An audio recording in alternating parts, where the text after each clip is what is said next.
왕의 명령이 내림에 지혜자들은 죽게 되었고 다니엘과 그의 친구들도 죽이려고 찾았더라. 아멘. 다니엘서 2장은 여러분 너무나 잘 아는 말씀이죠. 다니엘서는요 구조가 중요해요. 구조를 통해서 큰 그림을 먼저 그려야 됩니다. 다니엘과 세 친구가 바벨론 포로로 잡혀왔죠. 포로로 잡혀와서 일어났던 일을 1장에서 6장까지 기록을 해놨습니다. 자, 여러분 이 다니엘서가요 대선지서에 들어갑니다. 대선지서가 몇 권이 있죠? 예? 5권이잖아요. 이사야가 66장까지 있고, 그리고 그 다음에 나오는 게 뭡니까? 예레미야였죠. 예레미야가 52장이란 말입니다. 예레미야가 5장으로 되어 있죠. 그러니까 이거는 합치면 57장이란 말입니다. 그리고 그 다음에는 무슨 성경이죠? 에스겔이 48장이랍니다. 48장. 전부 다 보통 50장이 다 넘어가요. 이게. 그리고 예레미야는 거의 50장 가까이 되고. 예레미야가 50장 가까이 되니까 52장이고. 에스겔이 48장이니까는 거의 50장에 육박한단 말이에요. 근데 다니엘은 총 몇 장으로 되어 있습니까? 12장으로 되어 있죠. 근데 왜 대선지서에 들어가죠? 호세아가 소선지서죠. 호세아가 몇 장으로 되어 있죠? 호세아가 12장 맞아요? 14장일 건데 호세아가 한번 찾아보세요. 나도 지금 약간 헷갈리네. 갑자기 12장이라니까 나도 헷갈려. 호세아 12장 맞아요? 14장 맞죠? 호세아가 14장으로 되어 있단 말입니다. 그리고 요엘은 3장이고 아모스가 9장이거든요. 그리고 요나스도 4장이고 미가스도 7장으로 되어 있고, 그 스가랴가 몇 장으로 되어 있습니까? 스가랴도 14장 맞죠? 그러니까는 14장인데 스가랴하고 아모스가 호세아가 14장으로 되어 있는데 이거는 소선지서에 들어가 있단 말입니다. 그런데 다니엘은 12장인데 왜 대선지서에 들어가 있지? 그렇죠. 그겁니다. 다니엘은 바벨론 포로 때에 잡혀와가지고, 그죠? 바벨론의 시대가 지나가 버립니다. 바벨론이 605년에서 539년까지 보잔 말입니다. 바벨론이 이천해를 그 당시에 그 지중해를 비롯해서 그쪽을 지배했을 때에 그게 몇 년에서 몇 년까지죠? 605에서 539년까지 간단 말입니다. 맞습니까? 근데 바벨론. 그리고 539년에 605년에서 539년을 빼봐요. 그러면 이게 몇 년입니까? 몇 년 동안 지배한 거예요? 산수 계산이 잘 안 돼, 우리가. 605년에서 바벨론이 539년까지 간다 했잖아요. 예? 그러면은 이게 약 몇 년 가는 거예요? 약 66년 정도 가죠. 66년이 지나고 539년에 메데 페르시아에 의해서 멸망했단 말입니다. 그러니까 이제 바벨론 시대를 지나서 메데 페르시아까지 활동을 한 선지자가 누구라는 거예요? 다니엘이거든요. 그래서 이런 것을 볼 때, 이 다니엘이 그런 큰 기간을 통해서 한 7, 80년을 통해서 뭘 한 거예요? 활동을 하고 다니엘서를 기록을 했기 때문에. 그리고 다니엘서 뒤에 보면은요, 메데 페르시대 시대가 지나고 바벨론 시대를 내다본 거예요. 아니지. 헬라 시대. 그리고 헬라 시대가 가고 로마 시대를 또 냈죠. 여기 다 기록이 되어 있단 말이에요. 그러니까 이런 엄청난 기간을 다니엘이 예언을 했기 때문에 어디에 들어가더라? 그래서 대선지서에 들어간다. 그렇게 보시면 돼요. 저도 뭐 그렇게 생각하고. 그래서 이 다니엘은 1장에서 6장까지가 바벨론 포로에서 붙잡혀 와가지고, 그리고 5장에 가면 벨사살이 등장하거든요. 벨사살 때 나라 망해버립니다. 어느 나라가? 그렇지. 바벨론이 망하고 어느 나라가 세워지더라? 메데 페르시아가 나라가 바뀌어버려요. 전 제국을 지배하는 나라들이. 그래서 이 두 시대에 다니엘이 활동을 하고 그리고 선지서를 기록한 거란 말이에요. 할렐루야. 그래서 1장에서 6장까지를 여러분 기억을 하시란 말이에요. 1장에서 6장까지는 다니엘과 세 친구가 바벨론 포로로 잡혀와서 일어났던 일을 연속적으로 기록을 해놓은 것이다. 그리고 7장에서 12장이 이제 남겠죠. 7장에서 12장은 뭐겠습니까, 여러분? 다니엘이 개인적으로 본 환상 4번을 기록해놨다. 이걸 꼭 기억을 하세요. 그래서 다니엘이 본 환상이 7장이 있고 또 몇 장이 있습니까? 8장, 그리고 9장, 그리고 10장에서 12장. 이걸 잘 기록해 놓으세요. 이러면 이제 전체 그림이 그려지잖아요. 다니엘서 1장에 보시면은 다니엘과 세 친구 사드락과 메삭과 아벳노고가 바벨론 포로로 잡혀와서 일어났던 일이 1장에 기록이 되어 있죠. 그래서 왕궁으로 데려와가지고 거기서 몇 년 훈련을 받더라? 3년 훈련을 받았습니다. 4년 훈련을 받고 난 뒤에 오늘 2장이란 말이에요. 2장. 3년 훈련을 받을 때 어떤 일이 있었습니까? 내가 하나님 앞에서 어떻게 살겠다?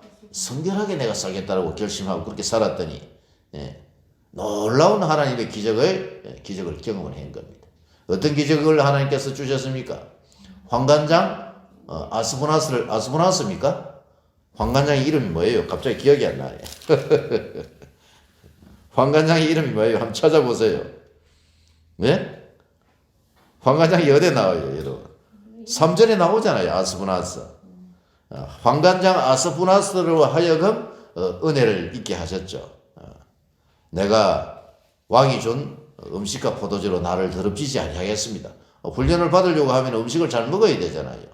그런데 채식을 할 수 있도록 허락해 줬죠. 이것도 하나의 어떤 하나님의 은혜를 베풀어 주신 것입니다. 그래서 하나님은 역사를 하실 때 반드시 누구를 통해서? 사람을 통해서 역사를 하신다. 우리 말씀 성경회와 여러분들도 사람을 통해서 역사하시는 그런 놀라운 하나님의 능력과 기적을 체험하는 여러분 되시길 주의 이름으로 축복합니다. 밥을 먹고 잠을 좀 쉬다가 와가지고 좀 약간 눈이 감깁니다. 지금 살살 감겨. 나는 이제 하지만은 다 본단 말이라. 배시안이도 눈을 뜨고 있지만 약간 지금 가려고 그러고 있는 중이라 지금. 그리고 두 번째 은혜는 뭐였습니까? 채식만 했는데도 고기와 뭐 좋은 음식을 먹은 사람들보다 얼굴을 더 윤택하고 아름답게 해주셨다. 이것도 하나의 기적이었죠. 그리고 세 번째는 뭐였습니까? 내 소년에게 학문과 서적을 깨닫게 해주시는 지혜를 주시고 특별히 다니엘은 선지자적 은사, 그게 뭡니까? 환상과 꿈을 해석할 수 있는 그런 능력을 주셨다. 이게 1장의 내용이었죠. 자, 오늘 본문 2장의 내용은 이겁니다, 여러분. 저를 한번 보세요. 오늘 본문은 2장을 제가 그냥 간단하게 설명을 해드릴게요. 느부갓네살 왕이죠. 바벨론의 왕 느부갓네살이 꿈을 꾼 겁니다. 꿈을 꿨는데 그 꿈을 꾸고 나서 그 꿈을 너무 생생하게 기억이 나는 거예요. 여러분들 그런 데 많죠? 어제 우리 사모가 어제 꿈 꿨는데 그건 무슨 꿈인지 모르겠더라. 그러면 그냥 잊어버리면 되죠. 그런데 그 꿈이 얼마나 강렬했던지 도저히 잊어지지 않는 그런 꿈을 여러분들 경험해 보셨습니까? 경험해 보신 분? 손 한번 들어봐. 배시현이 경험해 봤는데 사모님도 있고. 조사님 경험해 봤어요? 그런 꿈이 있단 말이다. 너무 그 꿈이 생생한다. 그래서 그 꿈의 처음부터 끝까지 내용을 생생하게 느부갓네살 왕이 기억을 하더라 못 하더라 다 기억을 한 거예요. 잊어먹었다고 하는 게 그게 잘못된 해석이라. 다 기억을 하고 있는 거예요. 근데 그 꿈이 도대체가 의미가 뭔지를 모르겠더라. 그래서 느부갓네살 왕이 바벨론에 있는 지혜자 그룹들을 다 불러 모으죠. 그 다음날 불러 모아가지고 이렇게 이야기합니다. 내가 어제 꿈을 꾸었는데 그 꿈이 도대체 뭔지를 모르겠어. 그러니까 너희 지혜자 그룹들, 술사와 술객과 점쟁이와 또 뭐 있습니까? 또 제사장들, 그리고 좀 배웠다 하는 사람들 다 너희들이 내 꿈을 뭐 해라는 거예요? 먼저 알아맞춰라. 알아맞추고 난 뒤에 그 꿈을 뭐 하라는 겁니까? 해석을 하라는 거예요. 그러자 여러분 지혜자 그룹들이 뭐라고 합니까 지금? 왕이야 그 꿈을 이야기를 해주세요. 그러면은 우리가 그 꿈을 뭐 해드리겠습니다? 해석해 드리겠습니다. 이거라니까. 그러니까 왕이 뭐라고 합니까? 아니다. 먼저 꿈을 알아맞춰. 내 꿈을 알아맞추고 너희들이 해석을 해라. 꿈을 알아맞추는 자가 있다면 반드시 그 해석도 바른 해석을 할 거야. 너희들 못 믿겠다. 야. 내가 그 꿈 이야기 해주면은 대강 뭐 너희들이 그냥 그대로 해석해가지고 뭐 이상하게 해석해가지고 주면은 그 해석이 진짜 바른 해석인지 아니면 틀린 해석인지 내가 어떻게 그걸 알 수가 있어. 그러니까 너희들이 먼저 꿈을 알아맞추는 자가 있다면은 그 해석도 분명히 틀림없는 해석을 할 거야. 그래서 꿈을 먼저 알아맞추라고 한 거예요. 근데 여러분, 꿈을 알아맞출 사람이 있습니까? 없습니까? 없어요. 그 꿈을 어떻게 알아맞춥니까? 왕이요. 꿈을 알아맞출 수 있는 사람은 신들밖에 없습니다. 지금까지 그런 부탁이나 요구를 한 왕은 한 번도 없었습니다. 예? 그러니까 이제 왕이 뭐라고 하는 겁니까? 아니, 이런 밥통들이 있나? 내가 너희 한 달에 월급을 얼마나 줬는데? 제사장은 월급을 내가 한 달에 1,000만 원씩 주고 말이지. 술객가하고 박수무당들은 내가 한 달에 월급을 갖다가 500만 원 주고 집도 주고 내가 막 얼마나 너희들 위해서 내가 투자를 많이 했는데 그것도 말하나 못하나 이 밥통들아 이러면서 뭐라고 합니까? 다 죽여버리라. 근데 여러분 그 지혜자 그룹 안에 누가 들어가 있어요? 지혜자 그룹 안에 다 죽여도 되는데 다니엘과 세 친구가 그 지혜자 그룹 안에 들어가 있기 때문에 문제란 말입니다. 자, 이걸 생각하면서 우리가 한번 읽어봅니다. 자, 4절 5절 읽어봅니다. 4절 5절 시작. 갈대아 술사들이 아람말로 왕에게 말하되 왕이여 만수무하옵소서. 왕께서 그 꿈을 종들에게 뭐하면은 이러시면 우리가 해석해 드리겠습니다. 하니까는 5절에 왕이 갈대아인들에게 대답하여 이르되 내가 명령을 내리니 너희가 만일 꿈과 그 해석을 내게 말하지 않으면 꿈을 먼저 이야기하지 아니하면 너희 몸을 쪼개버릴 거야. 너희를 다 죽여버릴 거야. 그러나 6절 너희가 만일 꿈과 그 해석을 보이면 너희가 선물과 상과 큰 영광을 내게서 얻으리라. 그런 즉 뭐라 합니까? 꿈과 그 해석을 내게 보이라. 꿈을 먼저 알아맞혀라. 그러자 다시 지혜자 그룹이 이야기합니다. 7절 그들이 다시 대답하여 이르되 원하건대 왕은 꿈을 종들에게 이루소서. 그리하시면 우리가 해석하여 드리겠나이다. 아유 왕이여 왜 그러십니까 도대체. 뭐 아침에 뭐 잘못 잡쌌습니까? 치매 걸린 거 아닙니까? 제발 그 꿈을 이야기해 주세요. 이야기해 줘야지 우리가 해석을 하죠. 그저 8절을 읽어봅니다. 시작. 왕이 대답하여 이르되 내가 분명히 아노라 너희가 나의 명령이 내렸음을 보았으므로 시간을 지연하려 합니다. 너희들 시간이 지나가기를 지금 기다리고 있지. 내 마음이 변할까 봐. 9절 너희가 만일 이 꿈을 내게 알게 하지 아니하면 너희를 처치할 법이 오직 하나이니 이는 너희가 거짓말과 망령된 말을 내 앞에서 꾸며 말하여 때가 변하기를 기다리라 합니다. 대강 너희들이 해석해가 주면은 내가 그 꿈이 진짜 좋은 해석인지 아닌지 내가 어떻게 판단할 수 있느냐. 그러니까 먼저 뭘 하라는 거예요, 배시연아? 꿈을 먼저 알아맞혀라. 너희 신통력이 있잖아. 바벨론에 여러분 출신은 말뚝입니다. 말뚝에서 가서 물어봐. 그럼 말뚝이 이야기해 줄 거야. 아니면 별신, 난다신에게 이야기하든지. 느부갓네살은요 아주 머리가 많은 사람이다. 아주 비상한 사람이에요. 우리 대한민국의 위대한 대통령 이승만과 같은 박정희 대통령과 같은 아주 머리가 뛰어난 왕이었다. 그리고요 의심이 많아. 의심이. 저게 어디 진짜로 저거 제대로 이야기하고 있는 건가 의심이 많은 왕이야. 그러니까 이 사람들을 여러분 못 믿겠다는 겁니다. 지금 여러분 새 정부가 바뀌었잖아요. 새 정부가 바뀌었는데 지금 윤석열 그 휘하에 주위에 무슨 그룹이 들어가 있습니까? 그 사람들이 다 지혜자 그룹들이에요. 각 분야마다 다 전문가들이 거기 들어가 있단 말이에요. 군사 전문가고 들어가 있고 또 무슨 전문가? 배시야.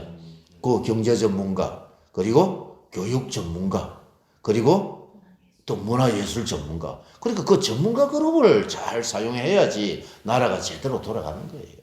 기계가 여러 톱니바퀴가 물려가지고 착착착착 돌아가듯이 기름칠을 하고 적재적소에 어떤 사람을 거기에 딱 넣어가지고 그 경제기관들을 돌려야 할지 이게 잘하는 사람이에요. 대통령이요 정치, 경제, 문화, 국방 모든 분야를 다 할 수 있습니까? 없습니까? 다 못해요, 자기도. 그러니까는 대통령은 사람을 잘 써야지 그 사람이 유능한 대통령이다. 할렐루야. 우리가 여러분, 이 나라와 민족을 위해서 기도할 때에 참 전문가 그룹, 그리고 그 전문가 그룹이 하나님을 경외하고 예수를 믿는 사람이면 더더욱 좋겠죠. 맞습니까? 그렇게 되어야 할 줄로 믿습니다. 아멘. 바벨론에 지혜자 그룹이 많이 있었어요. 이 사람들을 다 먹여 살린 거란 말이에요. 느부갓네살 왕이. 그리고 그 당시에 고대 근동을 다 패권을 지금 차지한 사람이 느부갓네살이었단 말이에요. 605년에 1차 포로로 다니엘을 데리고 왔단 말이에요. 597년에 에스겔을 포로로 데려오고, 이제 조금 있으면은 586년에 뭐합니까? 조금 있으면 예루살렘이 멸망하기 직전이란 말입니다. 이게 예루살렘이 멸망하기 전에 이 꿈을 봤다는 겁니다. 10절 11절 읽어보십니다. 2장 10절 11절. 갈대아인들이 왕 앞에 대답하여 이르되 세상에는 왕의 그 일을 보일 자가 한 사람도 없으므로 어떤 크고 권력있는 왕이라도 이런 것으로 박수에게나 술객에게나 갈대아인들에게 물은 자가 없었나이다. 아무도 그렇게 한 사람이 없는데, 아니 왕이시여 도대체 왜 그러십니까? 나한테 왜 그러십니까? 자기를 괴롭히면 이런 말 많이 하잖아. 나한테 도대체 왜 그래요? 그래서 11절에 왕께서 물으신 것은 어려운 일이라 육체와 함께 살지 아니하는 신들 외에는 왕 앞에 그것을 보일 자가 없습니다. 신들이나 압니다, 이거는. 그자 12절에 보시면은 왕이 이로 말미암아 진노하고 통분하여 바벨론의 모든 지혜자들 뭐라고 합니까? 다 죽이라 명령하니라. 그 명령이 내렸습니다. 내리자 지혜자들은 죽게 되었고 다니엘과 그의 친구들도 죽이려고 찾았다. 이렇게 돼가 있죠. 이 사람들은 다 죽어도 우리하고 상관없습니다. 다니엘과 세 친구만 살면 되니까. 근데 다니엘과 세 친구도 3년 훈련을 받아가지고 어디에 지금 들어가 있습니까? 지혜자 그룹에 지금 들어가 있단 말이에요. 14절에 보면 왕의 건의대장 아리옥이 이제 다 죽이려고 이제 찾아다닙니다. 그러자 이제 다니엘이 뭐라고 합니까? 16절입니다. 15, 16절. 왕의 건의대장 아리옥에게 물어 이르되 왕의 명령이 어찌 그리 급하냐? 하니 아리옥이 그 일을 다니엘에게 알림해 다니엘이 들어가서 왕께 구하기를 뭘 주시면은 시간을 주시면은 왕에게 그 해석을 알려드리겠습니다. 시간을 좀 주세요. 시간을. 그러면 제가 꿈을 뭐 하겠다는 겁니까? 제가 알아맞추고 해석도 하겠습니다. 이왕 죽을 파인데 이왕 죽을 파인데 한번 기도나 해보고 하자. 이렇게 했겠죠. 근데 어떤 자신감이 있었겠죠. 왜냐? 다니엘서 여러분 1장을 생각해야 돼요. 다니엘서 여러분 1장 몇 절에 있습니까? 1장 17절에 보시면 하나님이 내 소년에게 학문을 주시고 모든 서적을 깨닫게 하시고 지혜를 주셨으니 특별히 다니엘은 뭡니까? 모든 환상과 꿈을 깨달아 알더라. 이렇게 되어 있잖아요. 다니엘은 이미 선지자였습니다. 선지자. 하나님은 선지자에게 비밀을 이야기해준다. 말씀해준다. 이렇게 되어 있거든요. 민수기 12장 6절을 여러분 잘 기억하셔야 됩니다. 너희 중에 누가 있으면 너희 중에 선지자가 있으면 내가 환상으로 내가 나를 알리고 꿈으로 내가 그에게 말씀하신다. 이렇게 되어 있거든요. 그러니까 이 구약은요 거의 환상과 꿈을 통해서 하나님이 말씀하시는 하나님입니다. 무엇을 통해서 말씀하신다? 환상과 꿈입니다. 이걸 통해서 하나님이 말씀하시는 하나님입니다. 지금은 여러분 기록된 이 성경 말씀을 통해서 우리에게 말씀하시지만 구약에는 자기의 종 선지자들에게 환상과 꿈을 통해서 말씀하시는 하나님. 할렐루야. 제가 꿈을 하나 맞추겠습니다. 시간을 좀 주세요.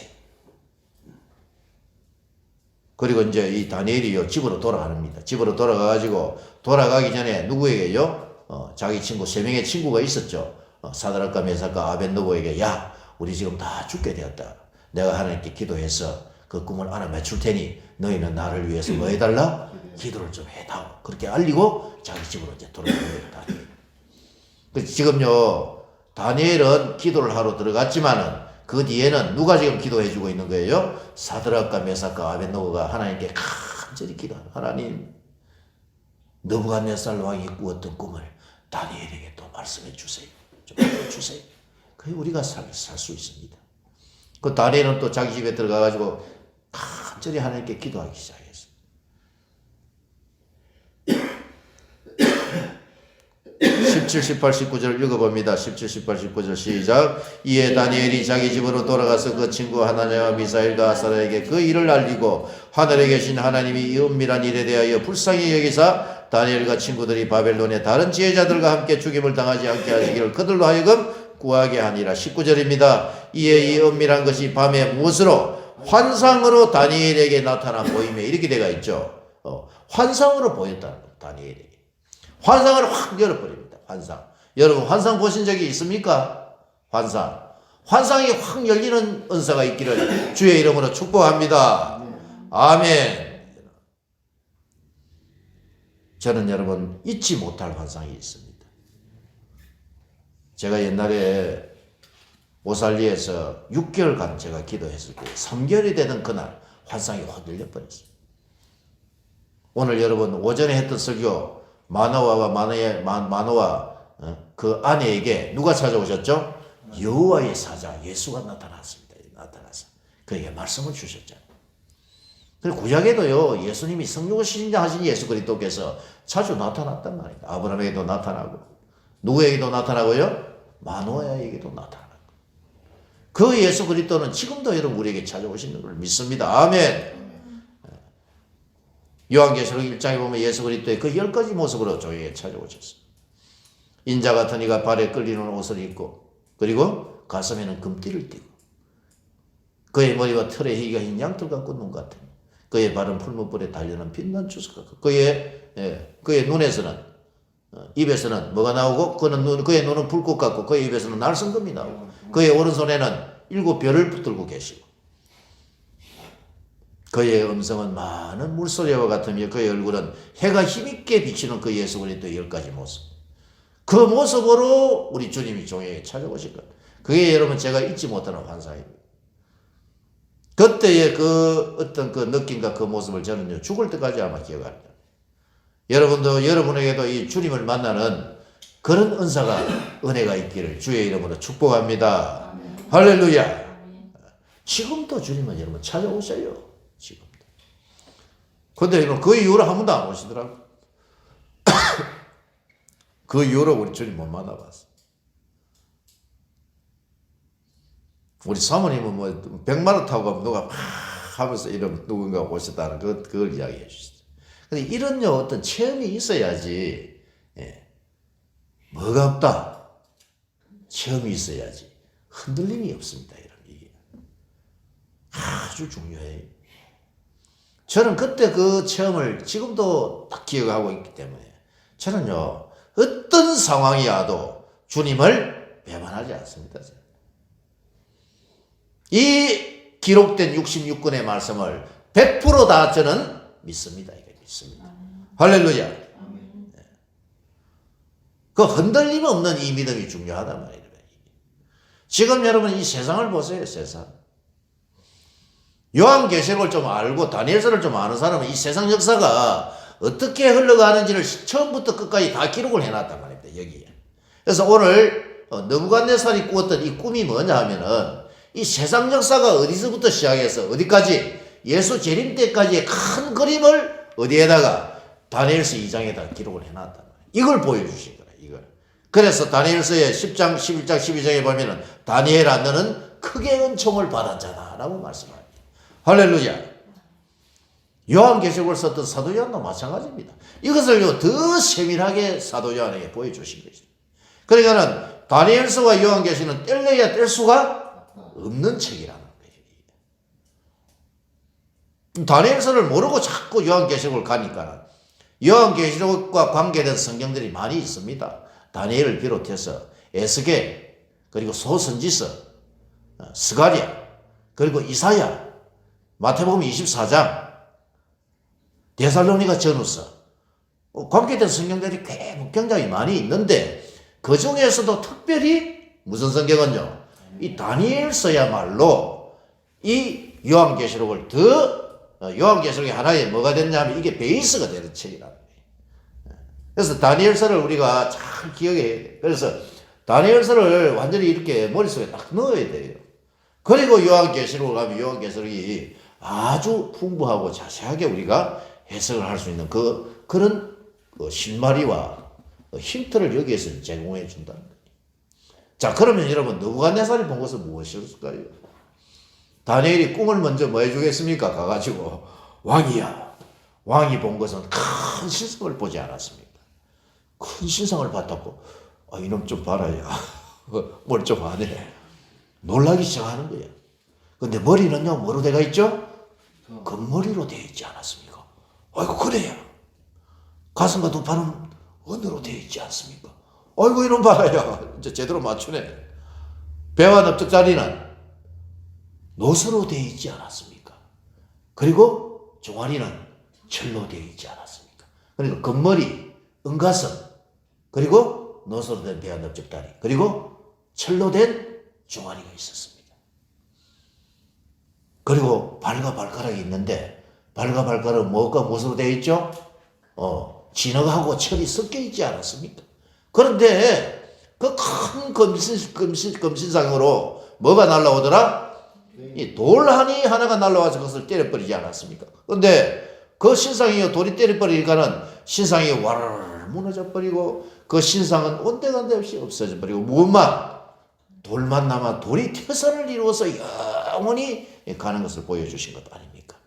할렐루야. 이거를 이제 꿈을 해석하기 꿈을 알아맞추기 시작하는 거예요. 그 요 5개의 여러분 단계를 여러분이 기억해야 된다. 이게 세상 역사의 처음과 끝을 보여주신 거란 말이에요. 금의 나라가 가고 나면 무슨 나라가 온다? 은혜 나라가 오고, 은혜 나라가 가고 나면 무슨 나라가 온다? 노새 나라가 오고, 노새 나라가 가고 나면 무슨 나라가 온다? 철의 나라가 온다. 금, 은, 노, 철 기억한다. 금은요 바벨론을 이야기합니다. 왕이여, 금은 그 바벨론 왕 당신 느부갓네살을 이야기하는 것 아닙니까? 바로 당신입니다. 당신이 금의 나라라는. 금의 나라가 오면 무슨 나라가 와요? 은혜 나라가 올 것이고 배시아의 눈이 점점 감기기 시작하네. 은혜 나라가 가고 나면 노새 나라 헬라 왕 알렉산더가 일어날 거고, 노새 나라가 가고 나면은 철의 나라가 여러분 뭐죠? 로마가 온다. 로마 시대. 그 당시에 그런 시대를 쭉 설명해 주는 거예요. 로마도 언젠가는 멸망할 것입니다. 로마가 가고 나면 무슨 나라죠? 열왕 시대가 일어날 것입니다. 여러 왕들의 시대가 일어납니다. 여러 왕들의 시대 뒤에 이제 무슨 시대가 오는 거예요? 돌의 나라가 올 것입니다. 이 돌이 바로 여러분 누구를 이야기하는 겁니까? 재림 예수가 오심으로 이 세상 역사가 완결이 된다라는 것을 보여주신 것입니다. 이걸 이야기해 주면은요, 느부갓네살은 이것을 완전히 자기가 깨달았겠습니까? 깨닫지 않아 못했을 거예요. 우리는 이미 이게요 기록이 되었고 이미 어떻게 된 거예요? 이미 실현이 된 거예요. 실현이 됐지만은 실현 안 된 게 하나가 더 있어요. 그게 뭡니까? 재림 예수란 말이에요. 재림 예수. 철의 시대에 예수가 오셨습니다. BC 4년에 왔거든. 예수님께서. 그때 초림 예수로 오셨고 지금이 로마가 멸망하고 난 뒤에 지금이 무슨 시대입니까? 여러 왕들의 시대를 지금 지나가고 있는 거예요. 여러 왕들의 시대를 지나가고 있는데 언제 세상 역사가 이제 종결이 된다? 돌이 날라와야 돼. 이게 돌이 바로 재림 예수를 이야기하는 거예요. 자, 제가 이제 이 이야기 다 한 거예요.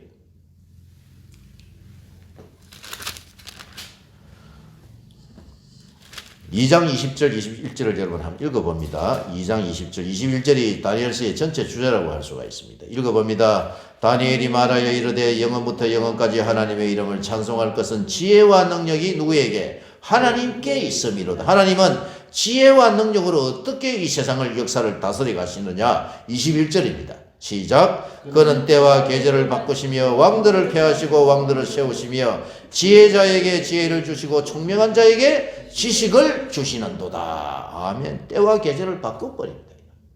하나님의 때가 있다는 거예요. 하나님의 때에 나라를 여러분 바꿔버리는 거예요. 하나님이 나라를 어떻게 바꾸느냐? 왕을 세워서 하는 겁니다. 왕들을 폐하시고 왕들을 세우시며 그 왕들에게 뭘 주시느냐? 지혜를 주셔서 이 세상 역사를 이끌어 가시는. 근데 여러분, 왕들을 세워가지고 이 나라가 여러분 계속 바뀌어가는데 이게 인간 역사가 어떤 왕들을 통해서 여러분 이게 흘러가는 것인 줄 알지만은 세상 사람들은, 그러나 사실은 누가 하는 거예요? 하나님이 세상 역사의 주관자가 되셔서 이 세상 역사를 이끌어 가시는 분이다. 할렐루야. 믿으면 아멘 합시다. 아멘. 세상 역사는요, 우연히 흘러가는 게 아니에요. 세상 역사. 여러분, 세상 역사가 우연히 흘러갑니까? 우연히 흘러가는 게 아니라고 성경은 말씀하고 있습니다. 누가 개입하시죠? 하나님께서 개입하셔서 인간 역사를 통치하고 주관하게 하시고 왕들을 세우기도 하시고 왕들을 펴하기도 하셔서 이 세상 역사를 이끌어 가시는 분은 하나님이시다. 이것을 누구를 통해서? 느부갓네살을 통해서 말씀하고 계시는 거예요.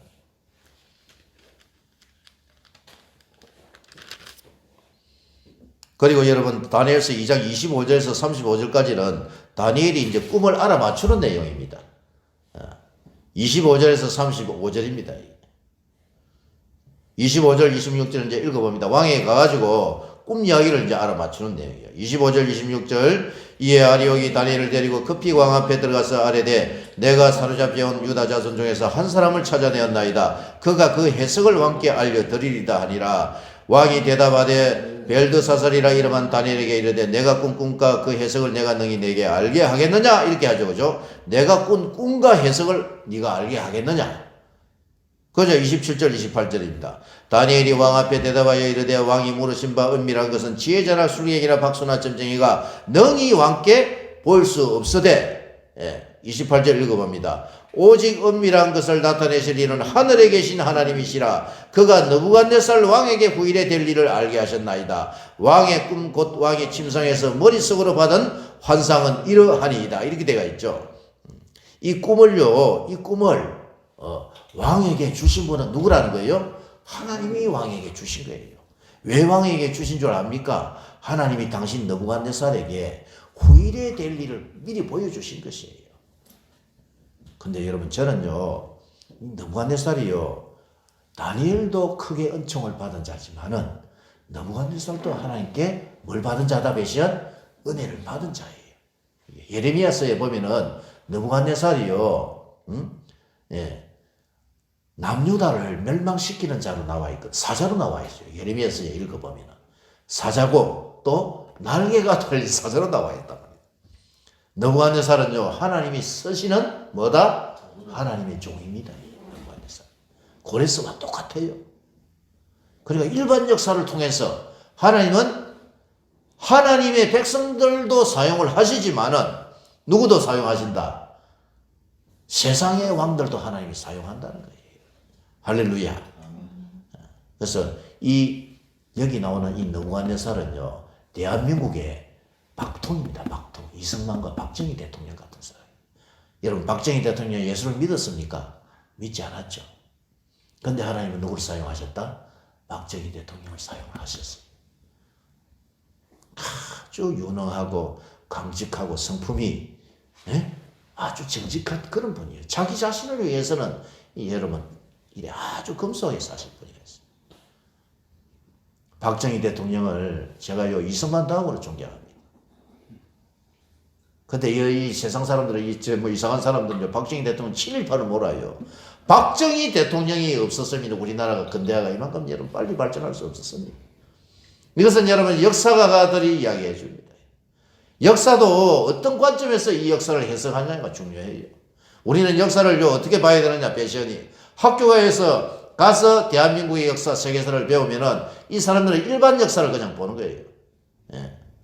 그냥 어떤 관점에서 보냐, 세상적 관점에서 그거를 해석을 하지만은 우리는 여러분 이 세상 역사를 어떤 관점에서 해석해야 되죠? 기독교적 관점에서 그것을 볼 줄 알아야 돼요. 할렐루야. 성경의 관점에서, 신앙의 관점에서 이 역사를 볼 줄 알아야 된다. 이게 여러분 세상 역사가들과 우리 기독교 역사가들과의 이게 본론이 완전히 갖다 틀리다. 틀린 거예요. 우리나라 여러분 이 경제 발전, 놀라운 경제 발전을 이룬 것은 누가 역사를 하신 것이죠? 하나님이 역사를 하신 것이죠. 하나님이 이 대한민국에 은총을 주셔서 복음이 들어오게 하셔서 복음이 들어오고 난 뒤에 이 대한민국이 경제 발전을 이루겠어요. 기독교적 관점으로 봐야 된다. 근데 세상 역사가들은 그렇게 안 봅니다. 우리는요, 이 여기에 나오는 느부갓네살을 우리 대한민국의 역사에 비추어서 해석을 할 줄 알아야 된다. 할렐루야. 하나님이 우리 대한민국을 얼마나 사랑하셨는지 모릅니다. 시간이 없어서 못하지만은 한국 기독교 역사를 보면은요, 하나님은 우리 대한민국을 사랑하셨습니다. 사랑하셔서 경제 발전을 이룩하게 하시고, 선교사들이 들어와서 학교를 짓고 교회를 세우고, 그리고 병원을 만들고, 이렇게 해서 대한민국이 점점 발전이 되어 온 거예요. 지금은요, 우리 대한민국에 교회가 어마어마한 교회들이 많이 일어났잖아요. 우리 대한민국이 여러분 외국으로 선교사를 3만 명을 보냈습니다. 3만 명. 인구 대비로 보면 우리나라가 세계 최대의 뭐죠? 세계 최대의 파송국이에요. 인구 대비로는. 최고 파송을 많이 하는 나라입니다.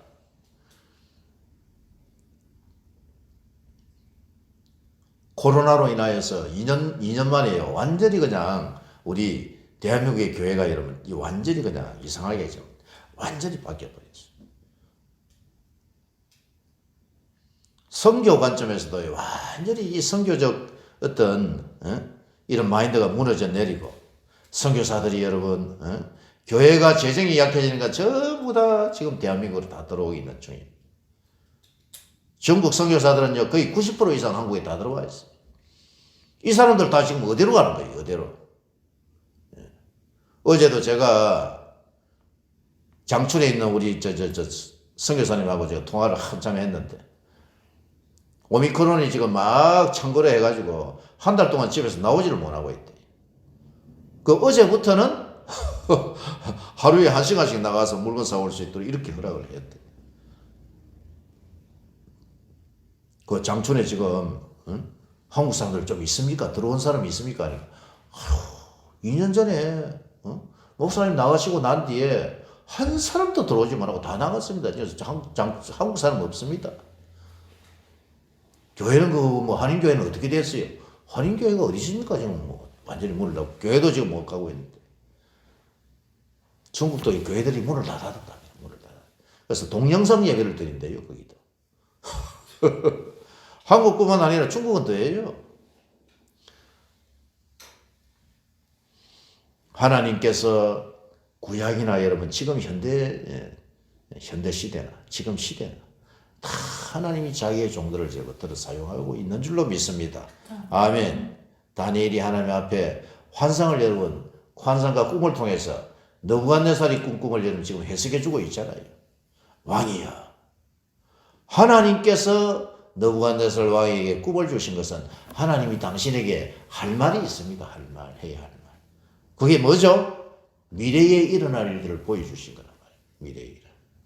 자, 다시 한번 보십시다. 30절을 여러분 다시 한번 읽어보세요. 시작. 내게 이 은밀한 것을 나타내시면 내 지혜가 모든 사람보다 낫기 때문이 아니라 오직 그 해석을 왕에게 알려서 왕이 마음으로 생각하던 것을 왕에게 알려주려 하심이니이다. 왕이 마음으로 생각하던 것이 뭘까요, 여러분? 바벨론의 느부갓네살 왕이 605년에 1차 포로로 갈그미스 전투에서 승리했죠. 자기 아버지가 나부콜라사르였습니다. 609년 1차 갈그미스 전투에서 무승부가 되었죠. 애국가의 전투에서 무승부였어요. 그런데 그때 자기 아버지 나부콜라사르가 죽어버리고 605년 제2차 갈그미스 전투에서 느부갓네살이 드디어 승리를 했습니다. 애국가의 전쟁에서. 아수르는 완전히 그냥 다 물러나버리고 아수르는 망인 거예요. 애국가 이집트와 누구죠? 신바벨론 제국의 느부갓네살 왕이 전투를 해가지고 누가 이긴다? 누가 이기죠? 신바벨론 제국의 느부갓네살이 승리를 하는 거예요. 그 애국은요 자기 나라로 돌아가고 그 쫓아가는 거야 또. 쫓아가지고 거기를 완전히 점령을 하지는 못합니다. 점령을 하지 못할 그때의 유다의 왕이 누구였죠? 여호야김 왕이었잖아요. 여호와서는 애국으로 잡혀가고 여호야김이 그 와중에 바벨론 왕을 배반해가지고 3년 동안 섬기다가 배반했을 때에 그때 느부갓네살이 남유다로 쳐들어가가지고 다니엘을 포로로 잡아온단 말이에요. 잡아오고 난 뒤에 이미 2년이 되었습니다.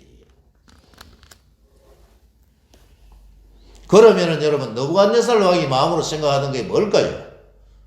느부갓네살 왕이 마음으로 생각하던 게 뭘까요? 내가 지금 고대 근동의 패권을 내가 장악했는데 이 바벨론이 이 나라가 영원히 가야 할 건데 더 커져야 할 건데 이 나라가 이런 생각을 했단 말입니다. 근데 하나님이 느부갓네살에게 뭐라고 했죠? 야, 너희에게 내가 고대 근동의 패권을 준 사람은 바로 나다 이놈아. 바벨론은 영원하지 않아. 바벨론은 영원하지 않고 금의 나라가 가고 나면은 무슨 나라가 온다? 은혜 나라가 올 거야. 바벨론은 영원하지 가지 못해. 이것을 이야기해 주고 싶었던 거야. 그것을 이야기해 주면서 세상 역사를 이끌어 가시는 분은 누구다? 바로 내가 너에게 지혜를 줘서 너로 하여금 그 고대 근동의 패권을 장악하게 하고 너를 왕으로 세운 사람은 바로 나라는 것을 하나님이 알리고 싶었던 것이었습니다. 할렐루야. 31절을 봅니다. 31절 32절 시작.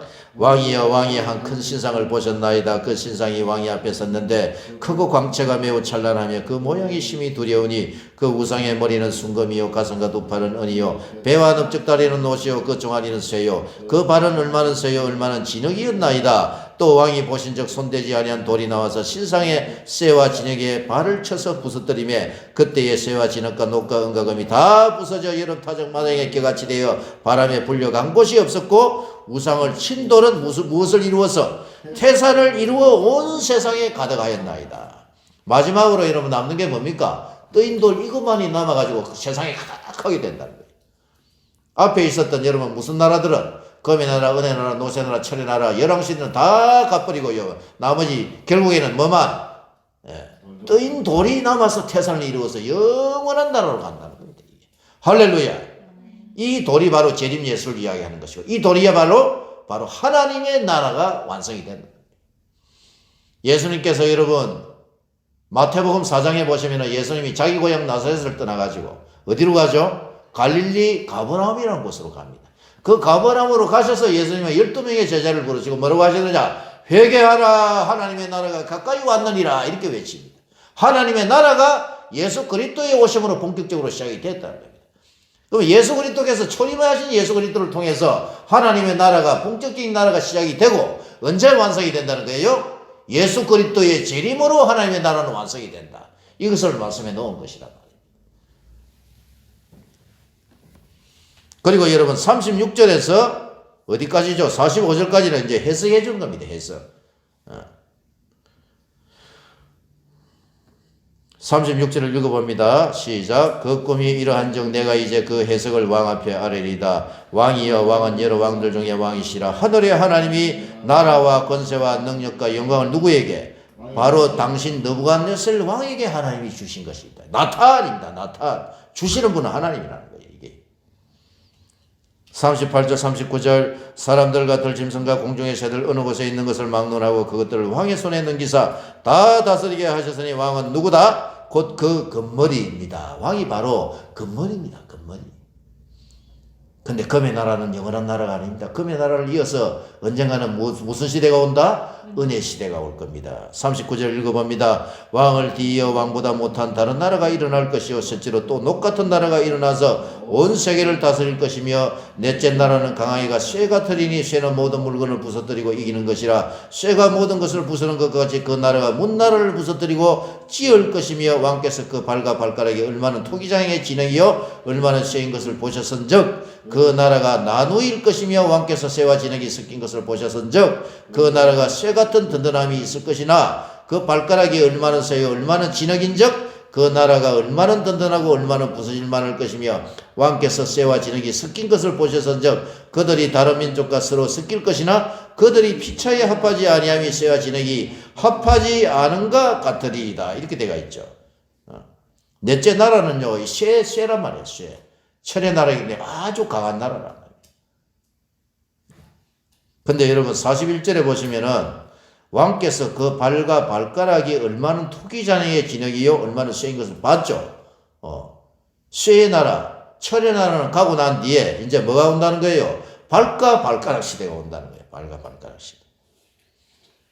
이 발과 발가락은요, 쇠가 아니라 쇠하고 진흙이 섞여 있는 거죠. 그러니까는 이 여러 왕들의 시대는, 열왕시대는, 철의 나라가 가고 난 이 열왕시대는 어떤 나라도 있고 쇠 같은 나라도 있고 강한 나라도 있고 또 흙같이 약한 나라가 이래 섞여서 이래 간다는 거예요. 지금이 그런 시대 아닙니까? 러시아 같은 나라는 아주 강한 나라 아닙니까? 쇠의 나라.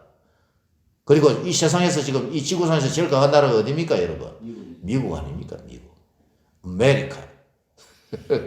중국말로 메이구어. 중국도 강한 나라죠, 그죠? 이 나라들은요, 다 쇠의 나라라. 근데 이 우크라이나 같은 나라는 무슨 나라입니까? 이거 진흙이라 이런 거거든, 진흙. 그 주위에 있는 헝가리, 핀란드 이런 약한 나라들. 예? 저 아프리카에 있는 이런 나라들도 다 약한 나라들. 우리나라는 여러분, 어느 나라입니까? 철입니까? 흙입니까? 우리나라는 철이 되어야 할 줄로 믿습니다. 할렐루야. 우리나라는 철의 나라로 가야 돼요. 그래서 남한과 북한, 이게 합쳐버리면은요, 이게 인구가요, 1억이 넘어버립니다. 1억 가까이 돼야지, 인구수가 1억이 돼야지 강대국으로 가는 거예요. 예. 그리고 지금, 북한에 있는 무기를 우리가 다 흡수해버리면은, 예? 지구상에서요, 우리나라를 하고, 웬만한 나라를 싸우면 우리 다 이겨요. 중국도 우리나라를 어떻게 하지 못해요. 쇠의 나라로 하나님 우리나라를 가게 하여 주시옵소서. 아멘.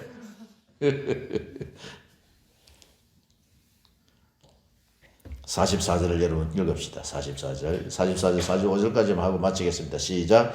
이 여러 왕들의 시대에 하나님이 한 나라를 세우시리니 이것은 영원히 망하지도 아니할 것이요 그 국권이 다른 백성에게로 돌아가지도 아니할 것이요 도리어 이 모든 나라를 쳐서 멸망시키고 영원히 쓸 것이라. 이렇게 되어 있죠. 여러 왕들의 시대 이후에 하늘의 하나님께서 한 나라를 세운다는 거예요.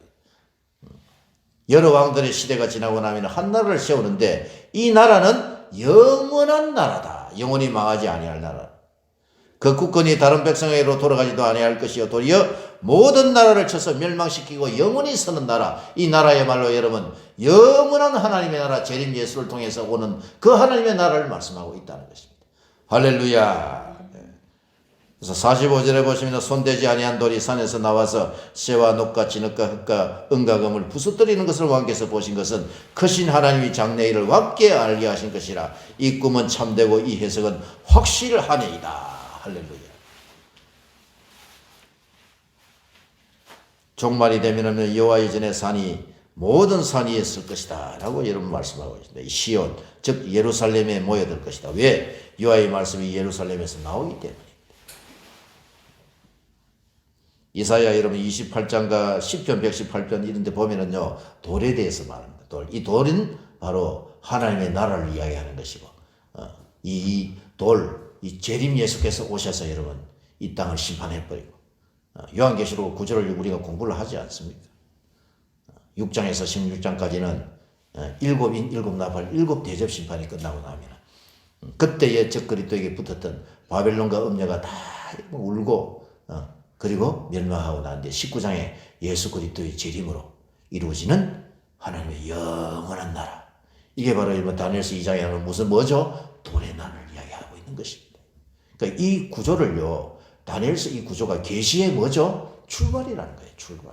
여기서부터 계시가 계속 점진적으로 이제 더 발전되고 더 진행이 된다는 거예요. 그래서 이 계시의 출발은 다니엘서 몇 장이죠? 2장입니다. 금의 나라, 은혜 나라, 그리고 노새 나라, 그리고 천의 나라 가고 나서 열왕시대가 일어날 거죠. 열왕시대 이후에 돌의 나라, 즉 예수 그리스도의 재림으로 인하여 재림을 통한 영원한 하나님의 나라가 온다는 것을 우리가 잘 기억을 하시고, 그래서 다니엘서 2장에서 7장에서 9장으로 이렇게 가는 거예요.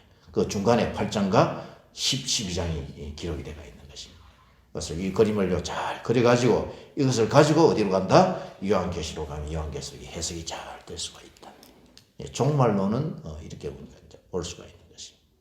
잘 아시고 하나님이 이것을 느부갓네살에게 보여주셨지만 느부갓네살은 금의 나라에 해당이 되지만 이 전체 그림을 통해서 오늘날 누구에게 오고 오는 당신의 백성들에게 하나님께서 보여주신 것이다. 세상 역사의 시작과 끝이 여기 다니엘서 2장에 나와요. 이게 여러분 뭐냐? 하나님의 자신감입니다. 하나님의 자신감. 세상 역사를 처음부터 끝까지 여러분 보여주신 신이 어디 있습니까? 그러니까 우리 하나님이야말로 이 세상의 참신이라는 것을 여기서 증명해 놓은 거라. 그 어떤 신도 이렇게 하지 못해요. 어떤 신도. 세상에 있는 다른 신들은 다 이게요, 사람이 만들어 놓은 거짓 신들이에요. 이걸 섬기고 있는 거예요. 전도 나가가지고 할머니들을 쭉 앉아 있는 데서 제가 한 사람이 불교더라고, 불교. 제가 복음을 증거를 했죠. 하나님에 대해서 증거하고 사람의 상태에 대해서 증거하고 예수를 믿어야 됩니다. 다 하고 나니까 한 사람이 예수를 교회 다니는 할머니가 한 분 있었어요. 그분이 막 속이 시원한가 자기가 그거 이야기하고 싶었던데 여기 와서 해주니까 속이 시원한가 되게 좋아하시는 그때 봤죠, 그죠? 우리가 목숨이 다하는 그날까지 복음을 전하고 전도하고 그리고 또 뭐 해야 되겠습니까? 성경을 가르쳐야 된다. 그런 저와 여러분 되시길 주의 이름으로 축복합니다. 기도할 때에 하나님이여 세상 역사가 어떻게 시작해서 어떻게 끝나는지를 다니엘서 2장을 통해서 말씀하여 주시니 감사합니다. 그래서 꼭 기억하고 잘 기억할 수 있도록 주님 축복해달라고 지혜와 총명과 하나님 다니엘에게 주셨다. 이 은사를 나에게도 주시옵소서. 우리가 한번 오늘 받은 말씀 생각하면서 기도하며 나아갑니다. 살아계신 주님 감사합니다.